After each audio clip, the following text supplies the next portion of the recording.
Hi guys, welcome back to Scott Family Homestead. Today we have a surplus of eggs. Our chickens are laying fantastic this spring. So we're gonna go ahead and get our incubator loaded and hatch out some chickens.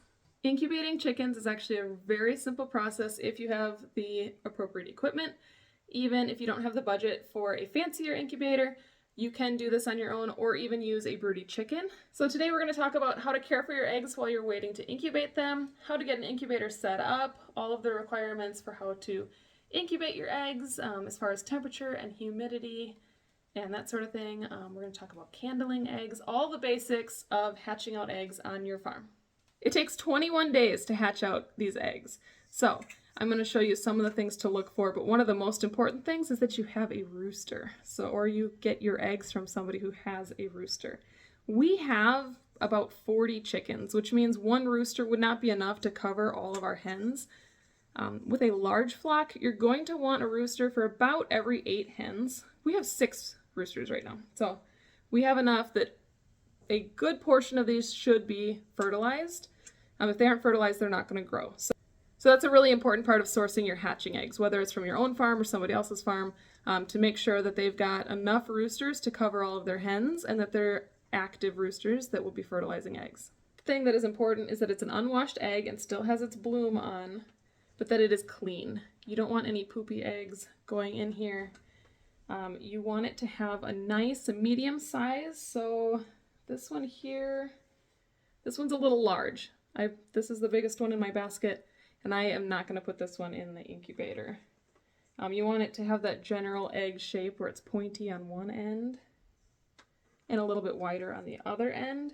The most important thing is that they are clean and fresh. So you can store these for up to a week. You're going to want to do it pointed side down. As far as colors of eggs, I've done green and blues, and they are extremely hard to candle. They have such a thick, dark shell, and some of the really dark browns too, that it's going to be hard to tell if there's growth in there, and you're just going to have to hope for the best. The lighter colored ones, if you're a beginner, something like this is going to be really great. These you'll be able to candle. You're going to see everything that's in there. So we'll talk a little bit more about candling later and what you're looking for. But just know that the ones that are lighter in color, with the exception of the blues, are going to be the easiest ones for beginners. All of these eggs here were collected today, so I haven't been storing them or doing anything special with them.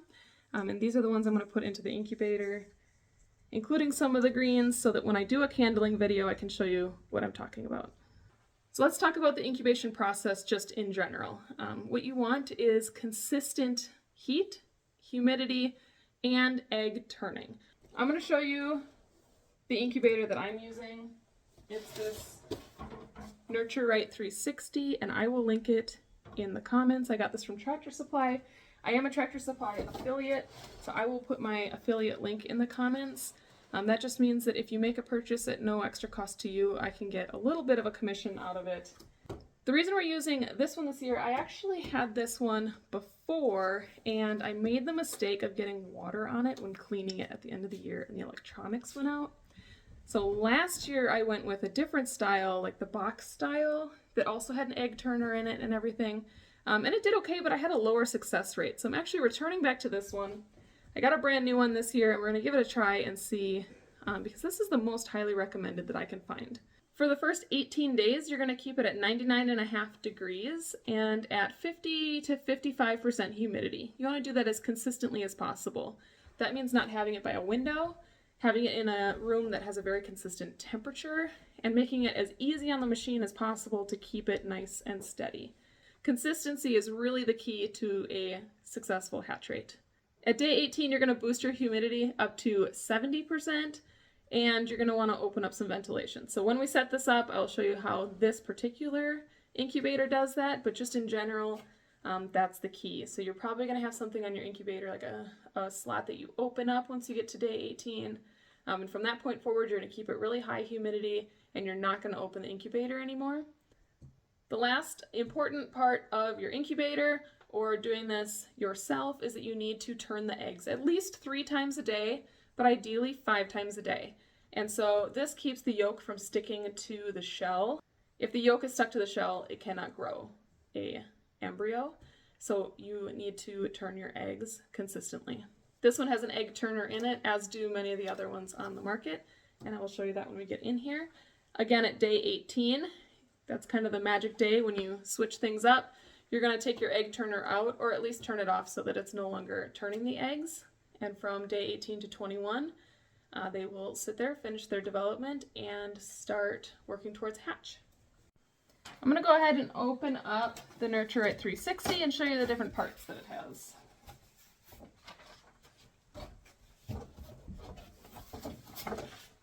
So you're going to get a full instruction manual that tells you everything that you need to know as far as operating instructions, and it gives you a lot of advice for hatching out eggs.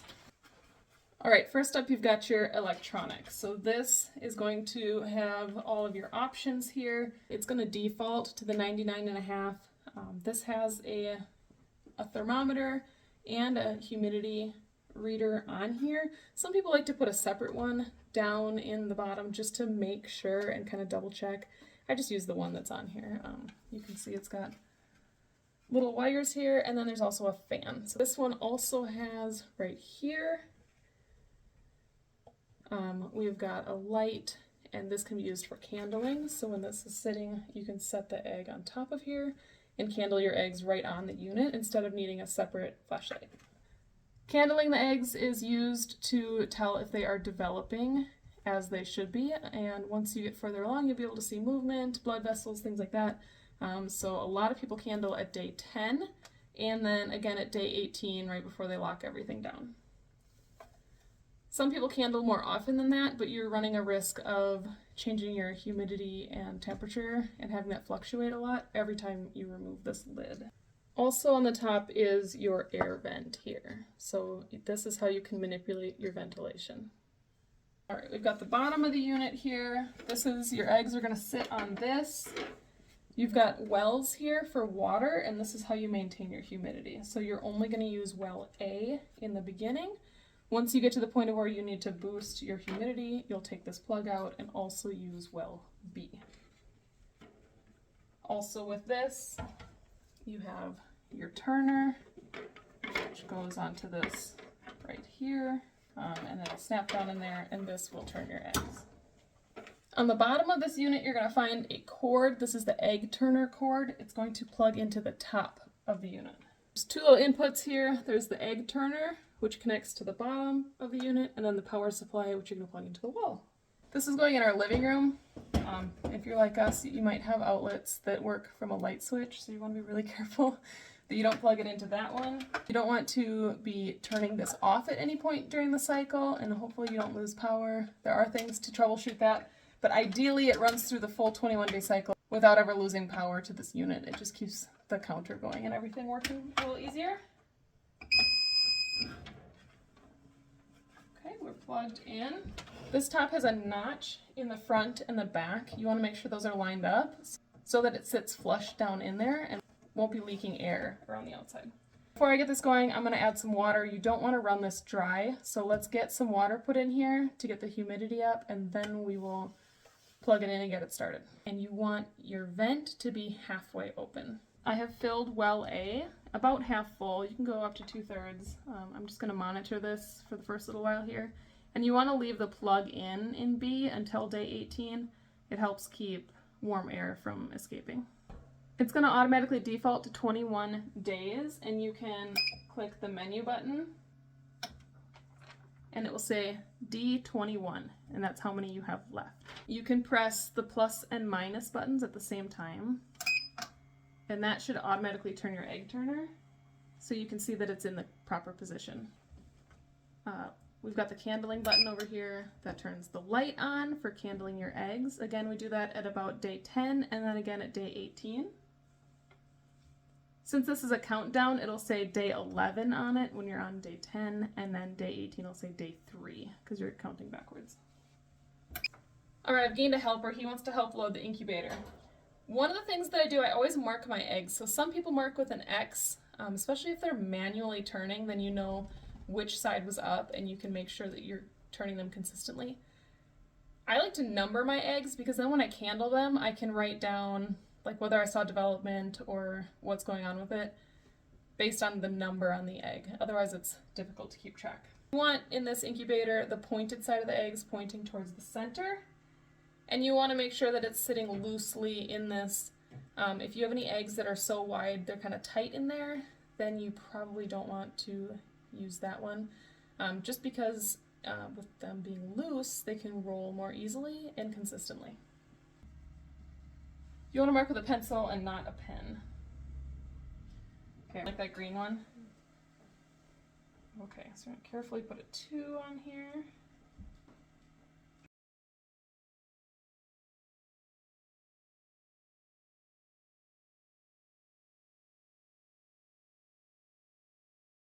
For the next 18 days, it's all about maintenance. So making sure that the temperature and the humidity are staying the same and making sure you don't run out of water.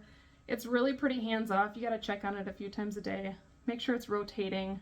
At day 10, you're going to candle, and I am hoping to do a video when that time comes. So roughly 10 days from when this video comes out, I'll have a candling video coming out.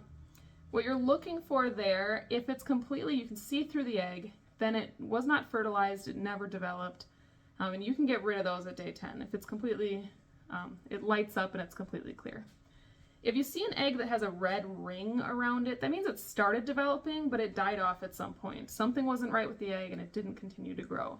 So if you have a distinct red line around it, you can also get rid of those eggs. What you're looking for is a web of blood vessels showing through, and that's how you know you have an embryo developing. We do have some of the green ones in here. You won't be able to tell on all of them. Some you're going to look at it and you're going to wonder and not be sure. That's why you candle again at day 18 before you lock everything down. Obviously you're looking for anything like cracks or anything that's oozing, because those are not going to hatch. And just make sure that you're taking out eggs that have the potential of being a problem come hatching day. So at day 18 you're going to open up your vent all the way.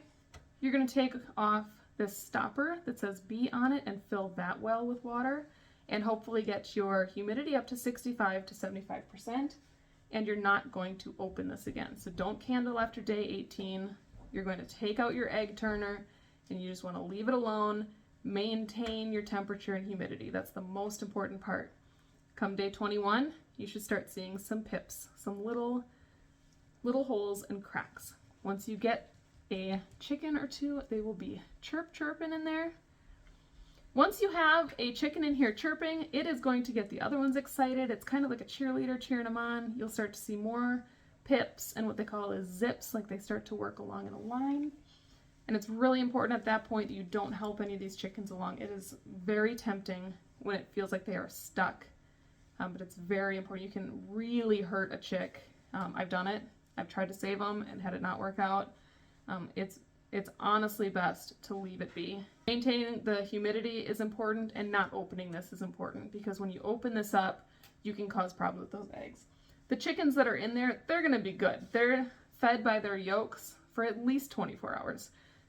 It seems crazy to leave them in there for that long, but you can leave them in there for hours until you have a pretty good hatch rate, and then open it up once, pull out everything you can, close it up, and see if anything else hatches. If anybody is actively hatching, you do not want to open this up. Leave it be, wait until there isn't any more activity, and then you can open it up and remove your chickens. You can go up to day 24, waiting for chicks. I hope this was helpful. If you have any questions, be sure to leave them in the comments. You can follow along with us on Instagram, and I'm going to be doing updates on this to kind of let you know how it's going. Look for that candling video. I'll have that coming soon. And happy hatching. I hope you guys all have a very successful springtime. Make sure you're subscribed to Scott Family Homestead on YouTube. We're so happy that you're here, and we'll catch you on the next one. Bye, guys.